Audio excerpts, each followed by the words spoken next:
지금 이제 그 세 번째 친구인 소발의 권면까지도 이제 다 들었죠.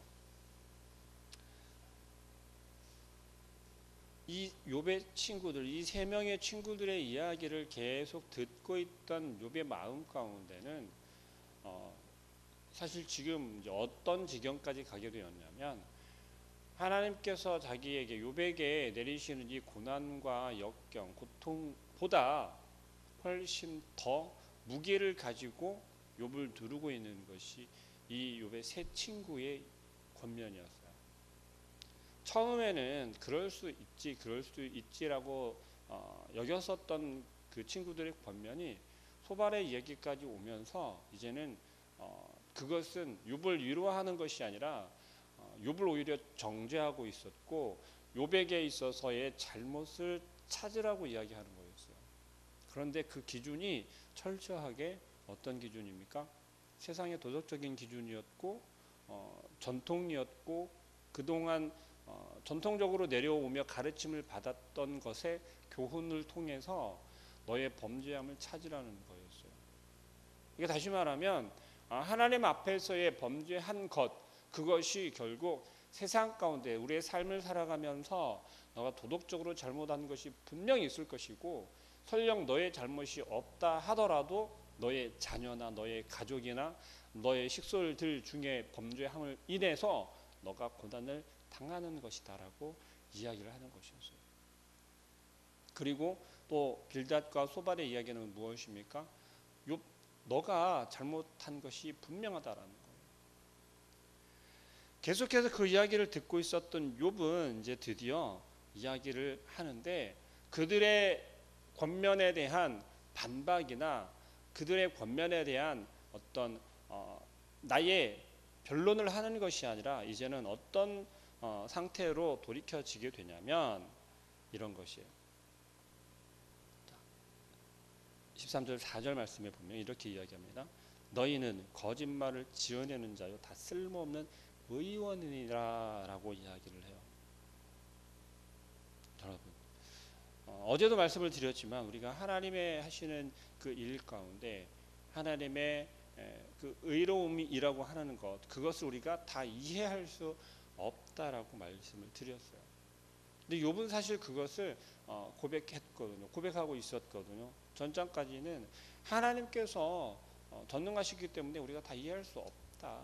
그러나 그 의로움은 분명 이유가 있고, 분명 그것이 하나님의 선한 일을 세우기 위함이다라는 것을 알고 있으나, 지금 욥에게는 그 어떠한 것도 하나님께서 이야기하고 있지 않으시다라는 게 욥의 어려워하는, 힘들어하는 문제였어요. 그런데 이제 13장에 와가지고서는 어떻게 바뀌냐면, 너희들이 지금 엘리바스와 빌닷과 소발이 욥에게 권면한 것들은 뭐라고 이야기하냐면 다 거짓말이라. 너희들 잘못 지금 이야기하고 있다고. 나에게 지금 올바로 이야기하고 있지 않고 너희가 누구의 낯을 바라보면서, 우리 꼭 그럴 때 있지 않습니까? 누구의 얼굴에 잘 비춰지기 위해서, 누구에게 잘 좀 보이기 위해서 하는 그런 그 이빨린 말을 많이 하지 않습니까? 근데 꼭 이 세 친구들은 욥을 위로한다라고 와서 이야기를 하는 것이 그런 모양이다라고 오늘 13장에서 이야기를 하고 있는 거예요. 그리고 그것을 어디에다가 빗대어서 이야기를 하냐면 쓸모없는 의원이다라고 비유하면서 이야기를 합니다. 엘리바스와 빌닷과 소발이 한 이야기들을, 욥을 권면한 이야기들을 쭉 보면요, 틀린 말이 사실 있습니까 없습니까? 틀린 말은 또 없는 것처럼 보여져요. 이 땅을 살아가면서 이 땅의 이치가 그런 거잖아요. 우리가 오랜 삶을 살아왔고 인생을 살아오신 좀 어르신들을 바라보면 하나같이 그런 이야기들을 하죠. 내가 잘했으면, 내가 잘 살았으면 나에게 그런 고난이 오지 않을 거다라는 거죠. 사람들로 하여금 내가 손가락질 당하거나 욕먹을 짓을 하지 않고 살면, 그러면 나는 나에게 복은 자연스럽게 따라온다라고 어른들은 그렇게 이야기들을 하셔요. 엘리바스는 그런 식으로 지금 욥에게 이야기를 했던 거예요. 바른 말을 한 것이죠. 세상 도덕적인 근거에서는 바른 말을 좋은 말로 이야기를 한 거였어요. 그러나 그것이 지금 욥에게는 맞는 상황이 아니라는 거죠. 왜냐하면 욥은 지금 철저하게 하나님 앞에서가 우선이 되어져야 되는 거예요.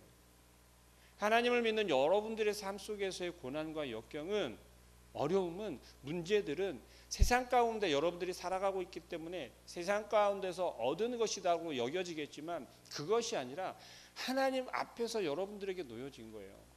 다시 말하면 그것은 하나님께서 여러분들에게 주어진 거라는 거예요. 왜 이런 고난을 주십니까? 라고 반문하시겠지만 하나님께서 여러분들에게 목적과 필요가 있기 때문에 우리에게 그 고난과 역경을 주신 거라는 거예요.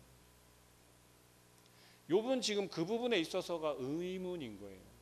왜냐하면 그렇게 경건하게 살았고 하나님 말씀에 순종하며 살았는데 갑자기 아무런 징조도 없이 어느 날 갑자기 정말 하늘에서 날벼락이 떨어지듯이 갑자기 욥에게 그런 고난과 시련이 닥친 거잖아요. 그래서 엘리바스와 빌닷과 이 친구들의 권면을 들을 때 혹 그런가 보다라고 찾아본 거였어요. 자기의 문제가 무엇이었는지, 혹 내가 모르는 그러한 것들이 있는지를 찾아보았지만 그런 게 없었던 거예요. 그래서 친구들에게 항변한 것이 그런 이야기였어요. 지금까지 저와 함께 나눈 이야기들이 그런 이야기들이었어요. 한 사람 한 사람 욥에 대해서 권면하는 이야기들을 욥은 반론할 때 그런 거였단 말이죠. 그런데 욥은 지금 어떻습니까? 오늘 13장에 와서 이제 드디어 이야기를 하는 것이 이 세 친구들을 향해서 너희들이 나에게 권면한다라고 이야기를 했는데 가만히 듣고 보니 너희들 정말 이빨린 소리만 하고 있었다라는 거예요. 진정으로 나를 위로하려고 하는 그러한 것이 아니라 정말 어떤 교과서에 나와 있는 것을 가지고 나에게 이야기하는 것처럼 너희들은 나에게 그렇게 이야기하고 있다라는 거예요. 위로가 되지 않는다라는 거예요. 그런 너희들과 내가 지금까지 이야기를 하니 내 입만 아프다라는 겁니다. 꼭 이렇게 이야기를 빗대서 하는 거예요. 쓸모없는 의원이라는 게 어떤 의원입니까? 우리 표현으로 그런 거잖아요. 돌팔이 의사잖아요. 돌팔이 의사. 이제 겨우 인턴을 하고 있으면서 수술방에 들어가서 집도를 한다든지, 아니면 이제 겨우 약제에 대해서 배우고 있는 그런 학생의 신분에 있으면서 막 약 조제를 해서 준다든지. 그렇게 되면 어떻게 됩니까? 문제가 해결이 되나요? 병을 치료할 수 있나요? 그렇지 못하다라는 거죠. 이 세 친구들은 하나님을 모르는 사람들은 아니었어요. 분명 하나님을 모르는 사람들이 아니었어요. 욥과 함께 온전한 신앙생활을 하고 있었던 친구들로 이 욥기서 초반에는 그렇게 비추어져요. 그리고 하나님을 계속해서 이야기를 하며 말을 한단 말이죠. 하나님 앞에서 정직해야 한다라고, 하나님 앞에서 의로워야 한다라고 이야기를 한단 말이죠. 그런데 뭐예요? 욥과 같이 하나님과 깊은 관계가 되어지지 못한 것을 우리는 바라볼 수 있다라는 겁니다.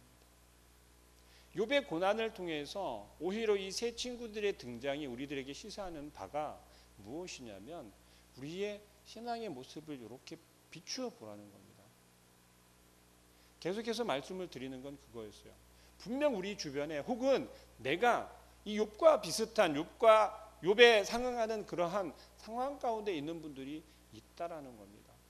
정도의 크기는 이야기할 수 없겠으나 내가 당하고 있는 그 고난이나 어려움은 이 욥이 당하는 것과 견주었을 때 전혀 큰 차이가 나지 않을 만큼의 무게로 우리에게 다가와 있다라는 것이죠.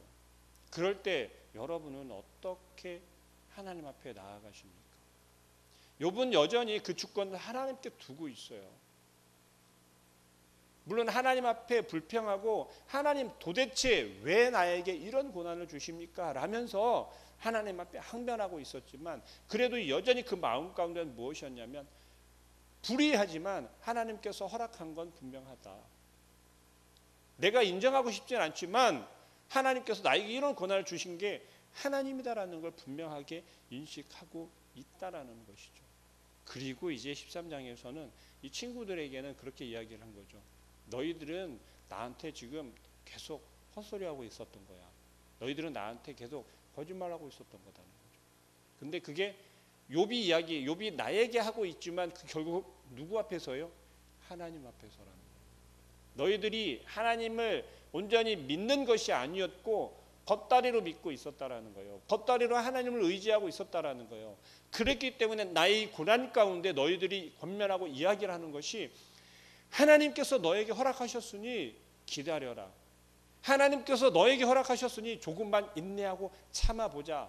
함께 하나님을 더 부르짖고 의지하면서 견뎌보자라고 이야기를 하는 것이 아니라 뭐라고 권하는 것이었어요? 너 솔직히 말해봐. 뭐 잘못했어? 야, 너 잘 찾아봐. 너 분명히 잘못한 게 있을 거야. 너가 하나님 앞에서 의롭다라고 했는데 너 뻥이었지. 너 거짓말이었지. 하나님 앞에서 의로울 수가 없어. 네 스스로 네 입으로 네가 의롭다라고 할 때 알아봤어야 돼. 이런 식의 친구들의 위로였다라는 거죠. 욥을 오히려 정죄하는 모습이었다라는 거죠. 그리고 이제 욥은 무엇라고 이야기하냐면 내가 직접 하나님께 아뢰겠다라는 거예요. 내가 직접 이제 하나님과 이야기를 해보겠다라는 거예요. 뭐예요? 하나님께 더 엎드려 나아가겠다라는 거죠. 여러분, 하나님께서는요 저와 여러분들에게 이 욥과 같이 전혀 상상하지도 못한 때에 전혀 상상하지도 못한 일들로 우리 앞에 이런 어려움과 이런 고난을 언제든지 주실 수 있다라는 거예요. 그런데 그때 중요한 것은 욥은 가장 먼저 이 고난이 닥쳤을 때 무엇을 하였습니까? 하나님을 인정하는 거였어요. 그 상황 가운데 주시는 이도 하나님이시고 거두는 이도 하나님이시다라는 거예요. 하나님의 주권을 인정하고 있다는 거죠. 여러분, 오늘도 우리에게 허락했어요. 오늘 하루를 우리에게 허락하셨다는 이야기입니다. 그것은 분명 하나님께서 오늘 하루를 저와 여러분에게 허락하셨다라는 거예요. 그렇다면 이 자체만으로도 하나님 앞에 감사할 수 있어야 하겠습니다. 오늘 하루를 우리가 어떻게 살아가는 거예요? 어떤 목사님이 그렇게 말씀을 하셨어요. 우리가 아침에 눈을 떠서 그 하루를 시작할 수 있는 것, 그것은 너무 당연한 것이 아니라 하나님께서 나에게 덤으로 준 선물이다라고 고백을 하셨어요. 공감합니다. 하나님께서는요 오늘 하루를 우리에게 덤으로 허락하신 거예요. 왜요? 하나님께서 그걸 원하시기 때문에.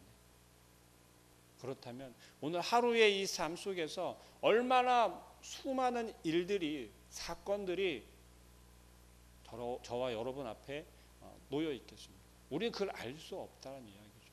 어제와 같을 수도 있지만 어제와 전혀 다를 수도 있다라는 것이에요.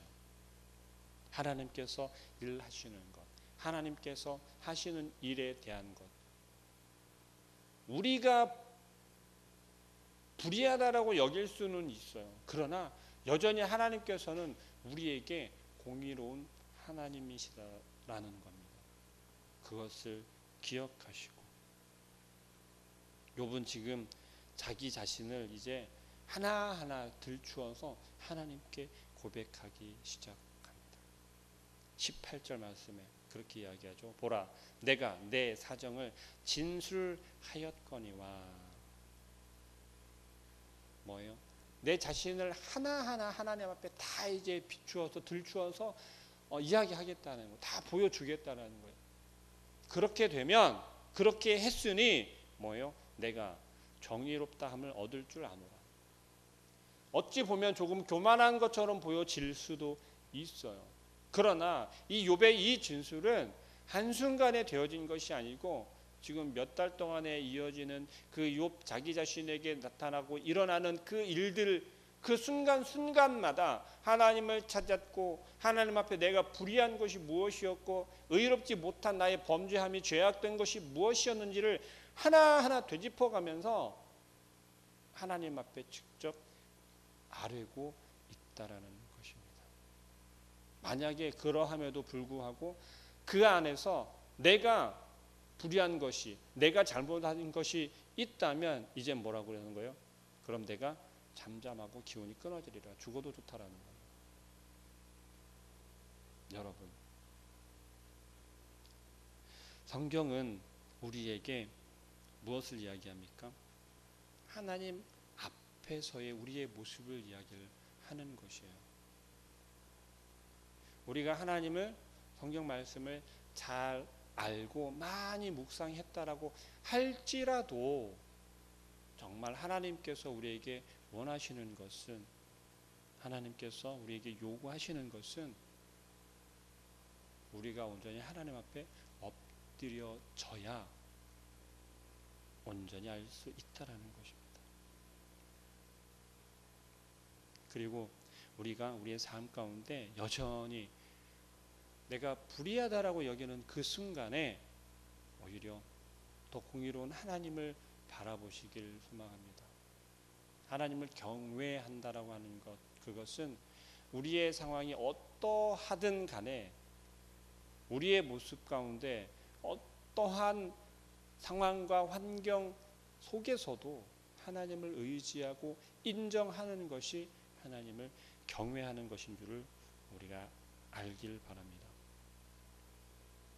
범사에 감사한다라는 것, 범사에 감사한다라는 것, 그것은 우리의 삶의 한순간 한순간도 빼놓지 않는 시간을 이야기하는 거예요. 그러면 기쁠 때도 슬플 때도 힘들 때도 좋을 때도 가리지 않고 감사하는 것이 바로 범사에 감사하는 삶인 줄 믿으시기를 바랍니다. 오늘도 우리에게 허락하셨습니다. 우리의 마음이 흔들릴 수 있는 오늘의 삶이 될 수도 있어요. 그러나 공의로운 의로운 하나님을 바라보시고 하나님 나에게 더욱더 힘을 주십시오. 하나님 흔들리지 않는 믿음을 나에게 허락하여 주셔서 내가 이 세상 오늘의 삶 속에서 흔들리지 않고 하나님만 바라볼 수 있게 해달라고, 하나님만 의지할 수 있게 해달라고.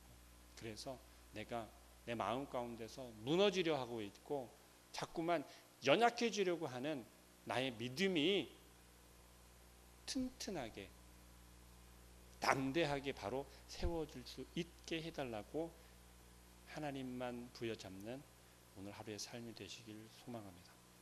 기도하겠습니다. 사랑하는 하나님, 하나님께서도 오늘 욥을 통하여서 다시 한번 말씀하시는 것은 혹 우리가 이 욥의 세 친구처럼 정말 하나님 앞에서 나는 의로운 자인 것처럼, 나는 하나님의 뜻을 잘 아는 것처럼, 하나님을 잘 아는 것처럼 생각하면서 말하지만 결국은 하나님으로 말하는 것이 아니라 세상의 것으로 권면하고 세상의 것으로 정죄하고 있지는 않는지를 되짚어보게 하여 주옵소서. 여전히 하나님께서는 의로우시고 공의로운 하나님께서 우리의 삶을 주장하시고 우리에게 말씀하고 계시는 것을 우리가 귀담아 듣게 하시고, 또한 그 말씀을 인하여서 하나님을 인하여서 우리가 힘을 낼 수 있게 하여 주시고 우리를 온전히 바라볼 수 있도록 오직 주님께서 도와주옵소서. 우리의 마음은 연약합니다. 우리의 마음은 때론 교만하며 악합니다. 성령님께서 우리의 마음을 깨끗게 하여 주시고 오직 하나님의 그 말씀으로만, 온전한 아버지 하나님의 그 온전한 말씀으로만 가득 채워 주시어서 하나님의 말씀하시는 것, 우리를 인도하시는 그 길을 온전히 바라볼 수 있게 하시고 오늘도 하나님만 의지하며 나아갈 수 있도록 우리의 마음을 붙잡아 주옵소서. 예수 그리스도의 이름으로 기도합니다.